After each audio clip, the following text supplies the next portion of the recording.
پر جو تقریر کی جو فہرست تھی اس میں آخری مقام آ گیا ہے، اور وہ نام ہے جو آخری میں زبیہ فاطمہ شیخ رسول چودھری، جو کہ آپ کے سامنے بہت ہی پیاری تقریر پیش کرنے جا رہی ہے۔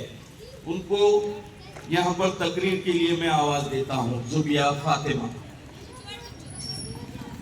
آج کی اس تقریر کے صدر اساتذہ اکرام اور میرے پیارے ساتھیوں، السلام علیکم ورحمۃ اللہ وبرکاتہ۔ ہمارا ملک ہندوستان انگریزوں کی غلامی سے 15 اگست 1947 کو آزاد ہوا، لیکن آزاد بھارت کا کوئی عین نہیں تھا۔ اس کمی کو پورا کرنے کے لیے دستور ساز کمیٹی بنائی گئی۔ ہمارے ملک کا قانون 26 جنوری 1949 کو بن کر تیار ہو گیا تھا۔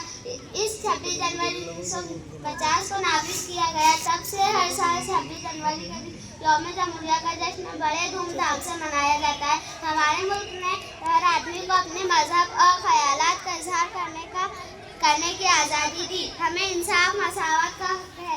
اس طرح دستور نے ہم پر ذمہ داری بھی ڈالی کہ ہم سب کے ساتھ پیار محبت کے ساتھ رہیں، نفرت نہ پھیلائیں اور اپنے دل سے وطن سے پیار محبت کریں۔ بس اب اس شعر سے اپنی تقریر ختم کرتے۔